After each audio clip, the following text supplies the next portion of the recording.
3, 2, 1. We're celebrating season 2 and our second year of the Nurse Shark Academy show. Thanks for tuning in. Welcome to the Nurse Shark Academy show, a Baxter Professional Services production. Welcome to the Nurse Shark Academy show, where we're experts in nursing and experts in business. The Nurse Shark Academy show highlights nurse business owners and others in the healthcare field who promote entrepreneurship. We interview nurse leaders and encourage them to tell their story.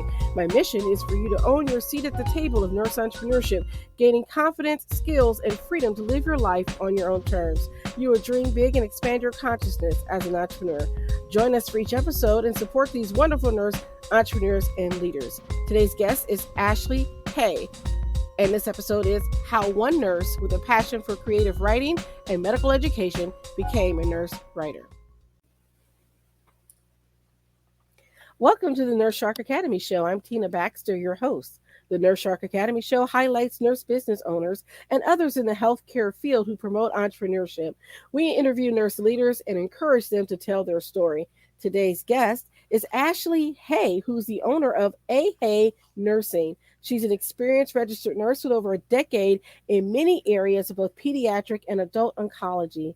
Her passion for medical education has merged seamlessly with her personal long-time love of reading and creative writing. She also works as a freelance consultant for several established medical communications, pharmaceutical, and clinical education companies. Her work has been featured in print and online for many publications, including Oncology Nursing News, Very Well Healthcare, Cancer, and Targeted Oncology. We want to say welcome to the show, Ashley. Hi, Tina. Thanks for having me. Thanks for being here. So tell me about your background. What made you decide to become a nurse? Yeah, well, my stepdad who raised me, he was a cancer survivor. He had osteosarcoma in his early 20s and became a right above the knee amputee really just before I was born. So, I grew up kind of just hearing their stories about their hospital stay as a young couple. And, they had still kept in touch with his nurse over all these years, Christmas cards and such. And I kept hearing about this big New York City cancer hospital that he was treated at.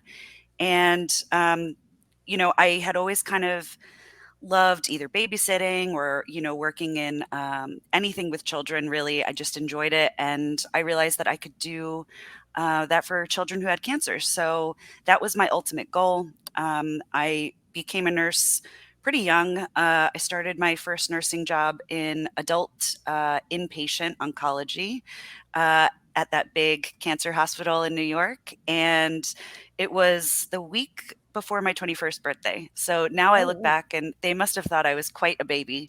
But I was really just so passionate about it. And then, fast forward throughout my career, I really just got my hands on everything that I could in oncology care, pediatric, adult, inpatient, outpatient, transfusions, bone marrow transplant, radiation, you name it. And I did it and I loved all of it.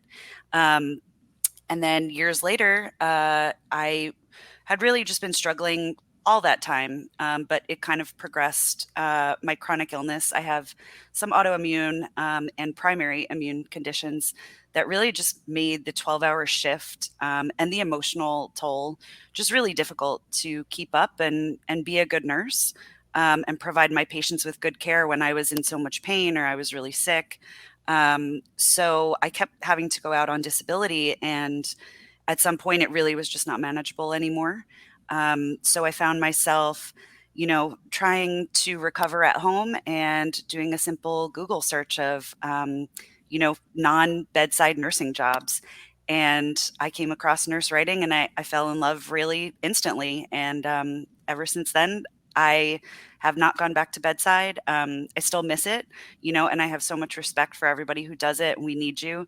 But at the same time, I also think that if bedside isn't working for you anymore, there are a lot of options, and this is a wonderful field to increase your reach and educate patients and providers, just as you did at bedside, in a different way. I think that's wonderful that you're able to pivot, but I would like to go back to something because you mentioned, it became hard for you to work the 12-hour shifts. And it Mhm. just occurred to me that maybe one of the reasons why we have such staffing shortages in nursing is because we went to the 12-hour shift. It used to be an 8-hour shift, and we Mhm. had three shifts. We had morning, evening, and night shift. And now we've gone to the 12-hour shift. And I think it takes a big toll and wear and tear on our body because we know that 12 hours doesn't always mean 12 hours. Mhm. Sometimes it means 16, and occasionally it means 20.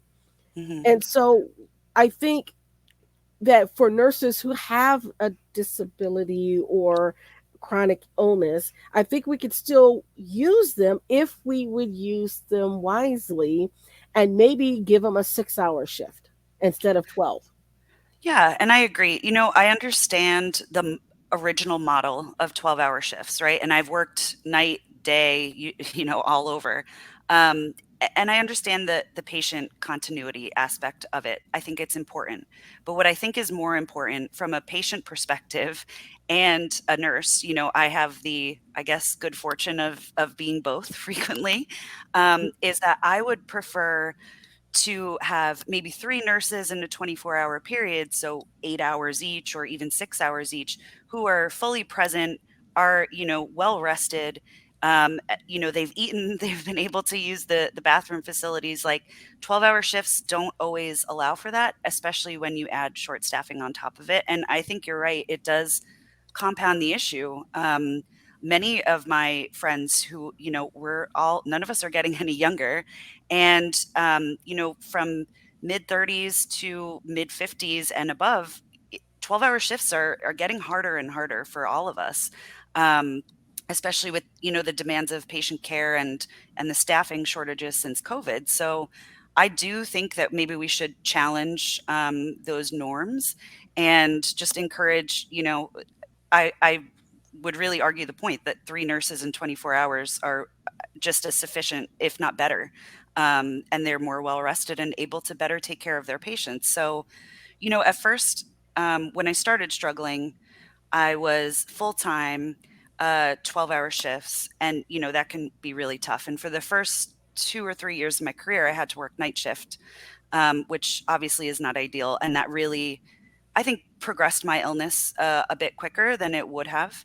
But, I wanted to pay my dues. I didn't wanna complain. I was young, and I didn't understand that disclosure of chronic illness was important and that there were ways that they could support me instead of penalizing me.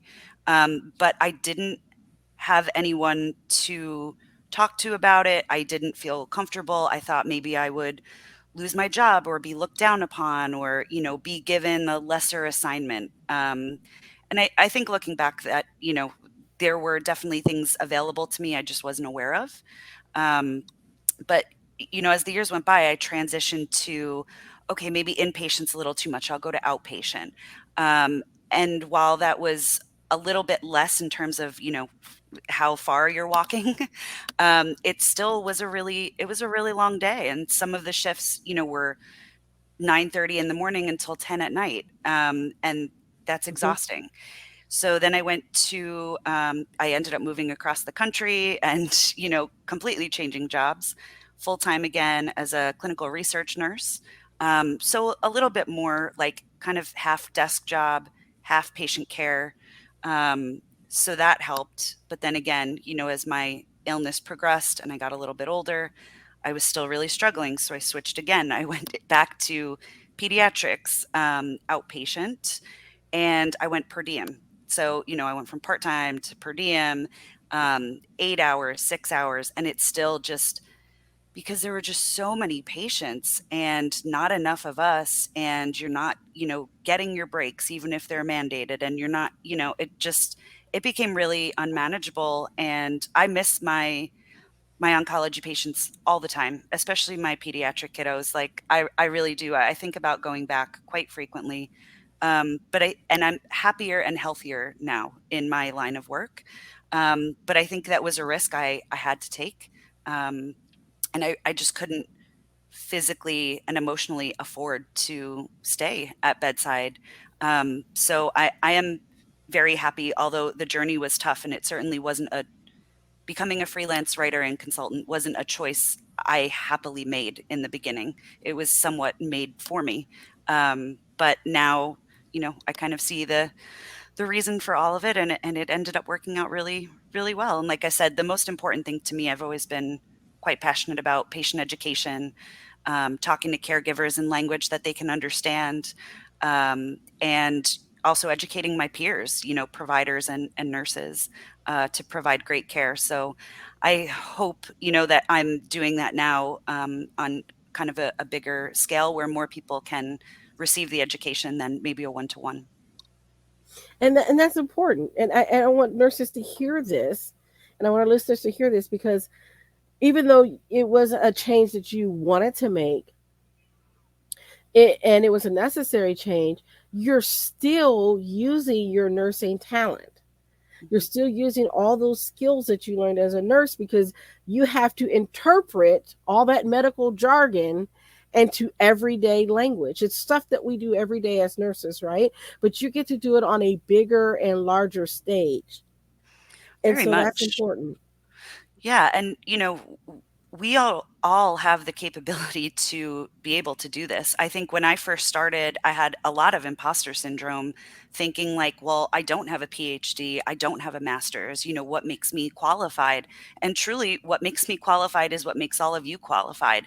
If you've had a year as a nurse, you understand how to talk to patients. You understand how to take this very complex information that perhaps only, we understand, and be able to break it down into a tone and deliverable that the patients and the caregivers can then, work with. So figuring out whether that's audio or perhaps it needs translation, or they like things in writing. It's just we do this every day, and now I'm just able to do it and work with other companies, to help them, succeed in educating patients and providers.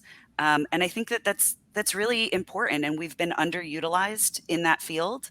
I want to amplify our voices in this and say, yes, we are more than capable, we are more than qualified, and that's why I enjoy working with medical communications agencies, pharmaceutical companies, working on some of their marketing campaigns and saying, yeah, no, the same education that you give to physicians doesn't translate directly to nurses. Like, we wanna know about AEs, while they maybe wanna know about overall survival. We want the data on this. So, I think, there is an art to it, for sure, but we are all very qualified to be in this space, and I would love to see more of us in it. And so that begs the question, how did you find this niche? So really, I just started with a Google search. This is so true. I feel like I've told this story quite a few times, but it is the honest truth. I Googled like non bedside nursing jobs in a few different ways, and I saw like a lot of really cool options, but none of them really interested me, and none of them felt like the right space.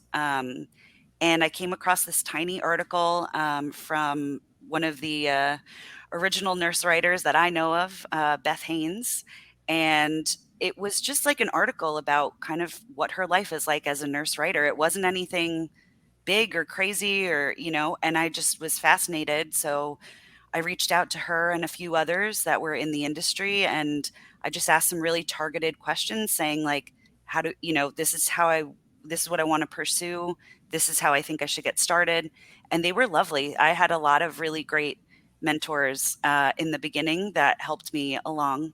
And then from there, it was really like kind of just trial and error, and just like, working to get my name out there and show clients that I was qualified. And then, once you take on a few projects, your work really starts to speak for itself. So I'm proud to say, I've now built a really extensive portfolio, and I have a great track record, and I am very much specialized in oncology care across the board.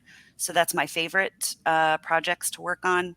But as a nurse, we know how to research and talk about anything that's medical or clinical. So there are Mhm. often times where I will take a project that maybe, is cardiac related or OB. And, I haven't worked in those fields specifically, but I went through nursing school and I have enough knowledge to be able to research the information appropriately or kind of, tell them ways that they can tailor it to nurses or patients. That's great. And so when you're getting these companies, because I think a lot of people don't understand, this is like when you go and research something, like you're looking at a topic, like let's say breast cancer, right? And you're going to WebMD or you're going to the Cleveland Clinic and you're seeing that information that's there, it's often written by folks like yourself. Yeah. Yeah, I've worked with a number of organizations, websites, magazines, um, specific a few that you even mentioned actually, and it's pretty common that if you go to a lot of these sites, they will either have a byline that's by a nurse or oftentimes too, we ghostwrite a lot of things for physicians. So it may have their name, but I certainly wrote the content. Um, which, I think, there's mixed feelings about that. That's the beauty of freelance is if you Mhm. don't wanna do something like that, you certainly don't have to. I always encourage nurses to say, like, "Look, this just goes to show that we are more than capable of writing the content, and ghostwriting jobs tend to pay a lot more."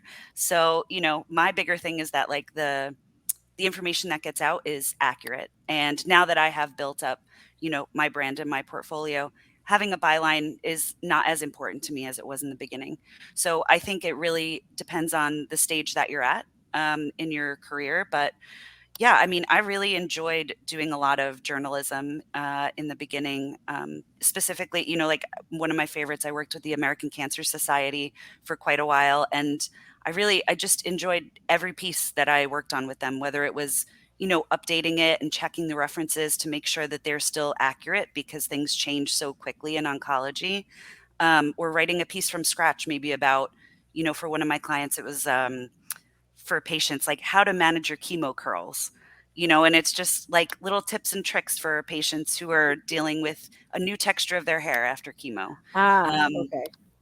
yeah, and it's stuff like that, that I loved teaching it in person, and now I hope that people on the other end of the screen, in some way or another can kind of feel that TLC come through in my education. Yeah.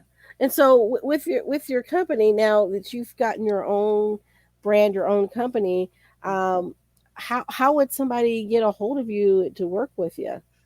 Yeah, I would love that. My website is AHay, like my name, AHay, nursing.com. And my social is the same, AHay Nursing. Okay, great. So that's if there's people that need your services. But let's say some nurses want to figure out how to get into the business. Do Mhm. you have any coaching programs or anything that you have developed for them? Yeah, it's funny. I've been asked that quite a bit over the last few years, as I've kind of moved more towards consulting roles, and it's so it's so sweet to me that now I'm in this position that other nurses reach out to me frequently in email or LinkedIn or Instagram and say, God, I love what you're doing. I'm so interested to maybe, only go per diem and write on the side, or I'm interested in fully jumping in. How can I do what you do? Do you offer coaching services? And truly, I have never there's quite a few of us out there now that are doing coaching. I can't say that that's something I am interested in for my brand, but I am always happy to help, novice nurses in this arena, because I was green not too long ago here. So I'm always happy to answer emails. You can always message me directly. My email's on the website, LinkedIn, and I'm happy to help. I'm also happy to make connections. I like sharing referrals too. So, for example, like if you have an oncology client, and you're not comfortable writing about that, send them to me, and then when I get whatever an orthopedic project, If that's your specialty, I can send it your way. But there are a number of coaching platforms and services out there right now. I've worked with a few of them, and I think that they're really great. They have been in this industry for a while, and they're really able to help you with something that I could never do. That they have this team of experts, which I think is much more valuable, and that's another reason why I kind of haven't really pursued coaching much. I think that more heads together will help you in business than just what I did, because certainly what I did might not be the right thing for everyone. My journey has been different, I think, than a lot of other freelancers, and it keeps changing. So it's exciting. But I'm gonna say though, I think that you have a story to tell, and maybe how you did it may resonate with someone. And so, a workshop, even just for newbies to know what correct questions to ask, Right. might be beneficial, just to kind of look at the process. Mhm. How do you choose a topic? How do you research a topic? These are things that people want to know, and you could possibly even put that into your book or something. Yes, I know. Gosh, I've been working on the same book for quite a while, and the problem is, it was 75% written, and now a few years have gone by, and I think like, "Ooh, I wanna change the whole format and do it completely different," you know? So, it's one of those working babies that I have kind of hanging around, but I just really I need to connect with a good publisher. I think who understands me and kind of my vision and how I want to help other nurses too. So if anybody's interested in a workshop like Tina mentioned, or chat about the book, reach out and let's collaborate. I'd love to do something, especially with another nurse or healthcare provider. Yeah, and that's great. I mean, there's something we could also, do something together. I'm putting together a an event for nurses on the legal side Hmm. and finance. We're going to do something for that coming up. So that's in the works with two other individuals. One's a nurse and the other's a social worker. And we're putting together something for nurses just on that issue. But certainly a nurse writing program workshop, I think would go very well, and that would then add to your portfolio and credibility to say, I can teach you my system, my way of doing it. Because your way of doing it may be different from somebody else's. Like I've taken writing courses from other people, right? Yep. So your way of doing it may be different, but that's okay, Yeah. right? Yeah. Yeah, And I do think, too, even, hopefully reaching other nurses with chronic illness too. I mean, our field is comprised of a lot of females, and we know that a lot of females are affected with autoimmune issues and other chronic illness and disabilities.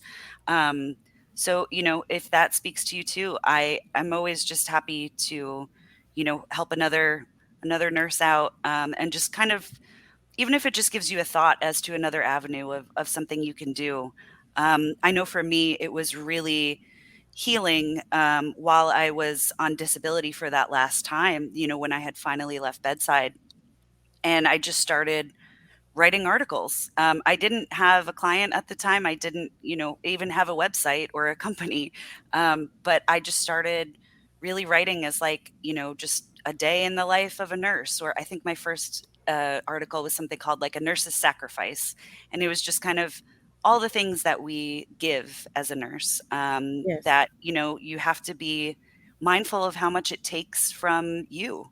And I think frequently we cross the line as nurses, and we give. I don't want to say too much of ourselves, but at a cost to us. right. And eventually, the cost was too great. Like I went physically bankrupt. So it's just really important to me that other nurses know that there are other options, and still staying within our field. We all work so hard through nursing school, and to get our pass our boards and get our jobs and get our experience, that I didn't want to leave that behind. And I'm really proud that I was able to kind of just mold a different career out of this same, path. Just kind of a little sidestep. So You're doing nursing, it just looks differently. yeah, it really does. And my mantra has always been leave your job, but don't leave your profession, right? You Hmm. worked hard to become a nurse. And maybe you can't do the same job that you were doing. I certainly could not do the same job I was doing. I started out as a CNA, and within 2 years, I already knew I can't do this for the rest of my life. Hmm. One, because of the pay, but two, because of the physical toll that it took on me lifting patients. Because I started at a time when there was one Hoyer lift in the entire building, and it Hmm. was frequently broken. So Yep. there you go. And it only went up to 250 pounds. And I'm like, yeah, that makes sense for a Hoyer lift. But anyway, Right. I digress. Yeah. Um, You just and brought so, back a flashback of, like, trying to find the bladder scanner, which there's, like, one that exists in the whole hospital, and nobody can ever find it. It's a whole thing, so yep, it's a whole thing. Yep, mhm. yep. It's always something like that.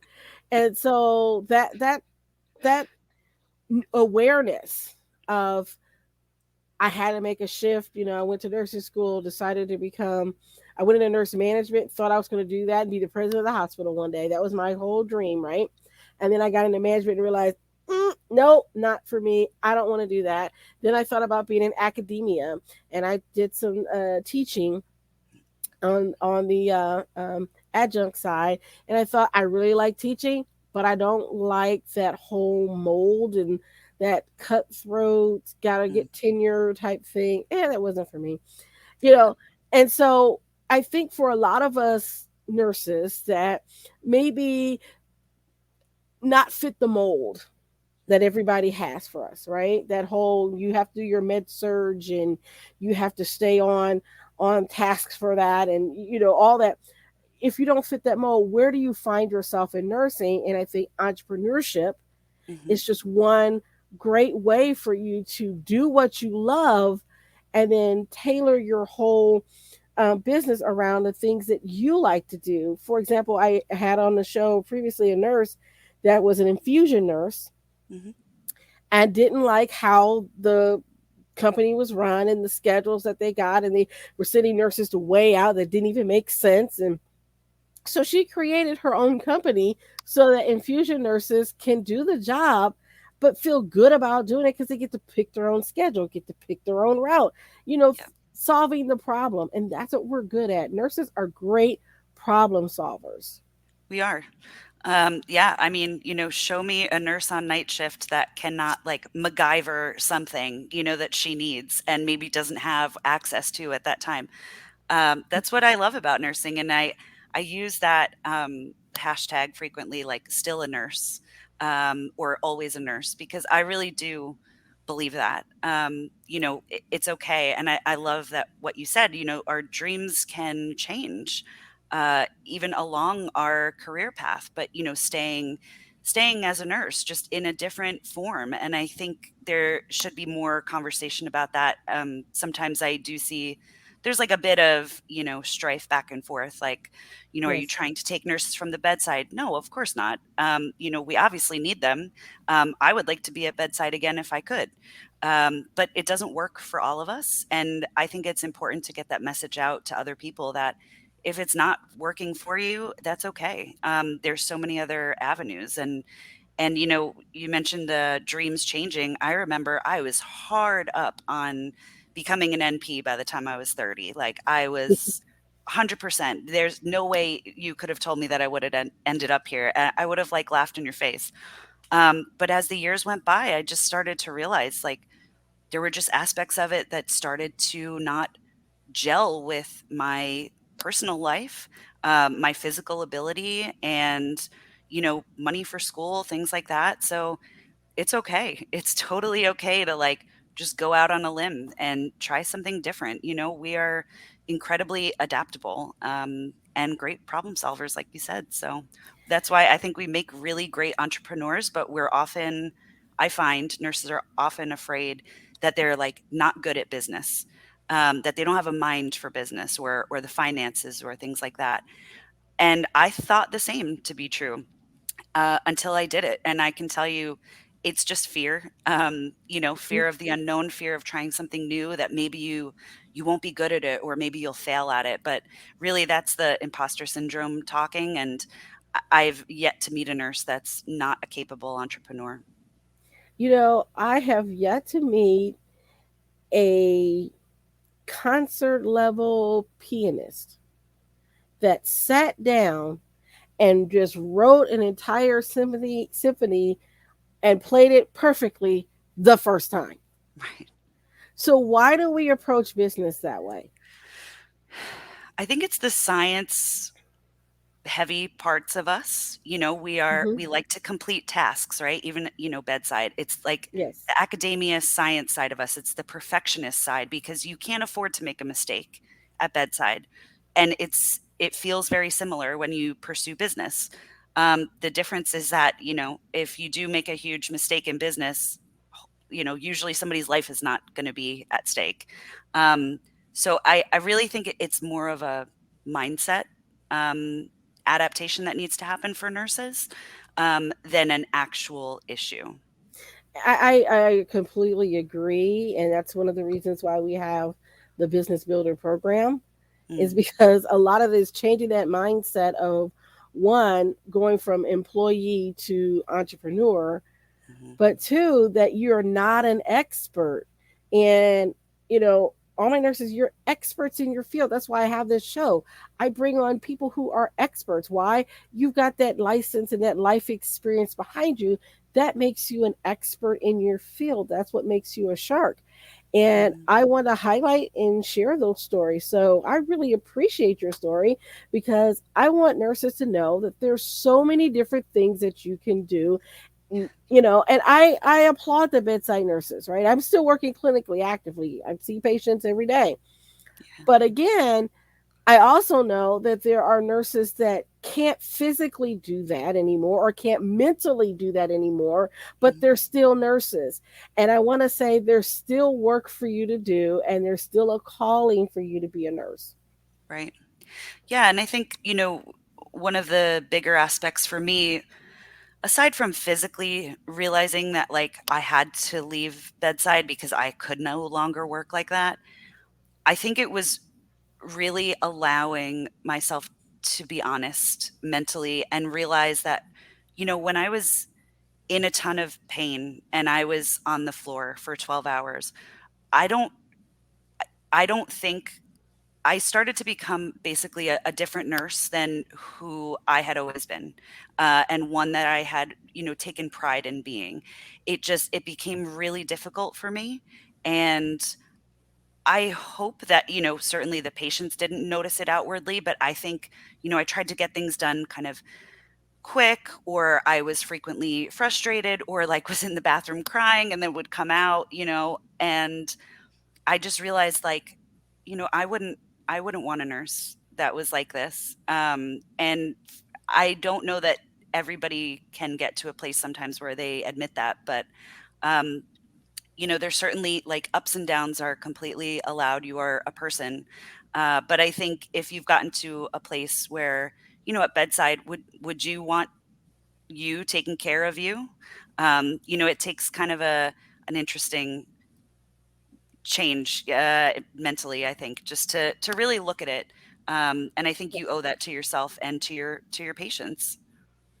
Yes, and then often to your family, right? Because if you're not taking it out on your patients, you're either punishing yourself by not taking a bathroom break or eating or doing those things that we do to ourselves, or we're taking it out on our families because we're too tired to play with our kids or talk to our spouse or go out on a date night.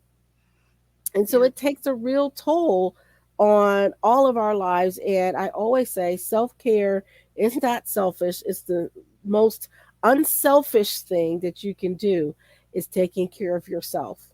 hmm And instead of waiting for it to be the last thing, like the last band-aid, maybe kind of put it earlier in the rotation. It fixes a lot more than you think. But I found it really hard to maintain proper self-care, maybe because I needed more of it, being ill at the time. But I found it really hard to maintain that with my marriage at the time and bedside nursing and being chronically ill is a full-time job. Hmm. Between specialists and procedures and medications and refills and insurance, like it just all became like way too much.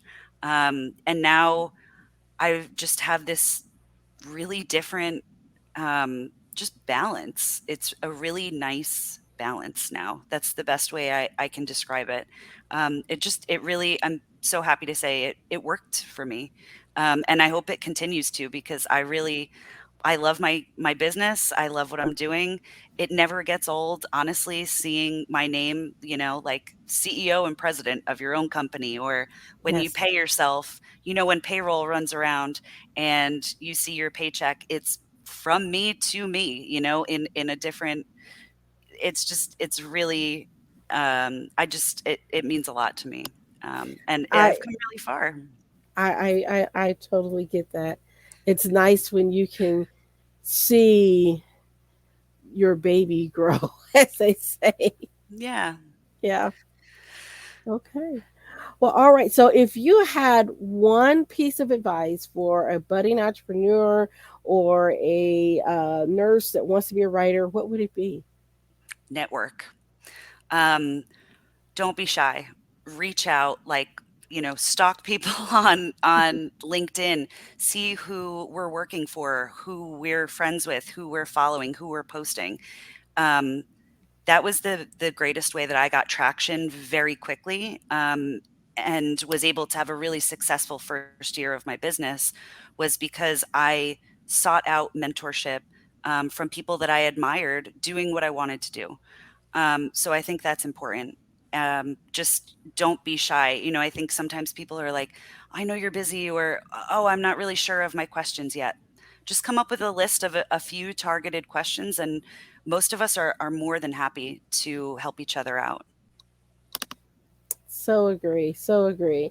Well, I want to thank you for your time. And I know it's dinner time where you are, and it's dinner time where I am. And so I want to thank you for showing up tonight. And so, for our listeners, if you want to uh, get in touch with her, don't forget that you can go to her website or check her out on Instagram at AHay Nursing. And then you can certainly get a hold of her. Thanks for tuning in to the Nurse Shark Academy show. If you're watching us on YouTube, don't forget to like, subscribe, and comment. If you are listening to us on Podbean or wherever you get your podcast, Spotify, Apple, etc., leave us a comment and smash that subscribe button. Thanks for tuning in, and we'll see you next time. My mission is for you to own your seat at the table of nurse entrepreneurship, gaining confidence, skills, and freedom to live your life on your own terms. I specialize in working with nurses and other health professionals who want to reduce burnout, pessimism, and compassion fatigue, so you can become a successful entrepreneur to reclaim the love you have for your profession and to create a fulfilling and prosperous life. Join the Nurse Shark Academy at thenurseSharkAcademy.biz and come feel the sun, providing a clear path for business success. Thank you for listening to the Nurse Shark Academy show wherever you get your podcasts or watching us on YouTube. Don't forget to like and subscribe, and don't forget to hit the notification bell so that you'll know when all of our episodes come out. If you want further information, you can contact us on the NurseSharkAcademy.biz.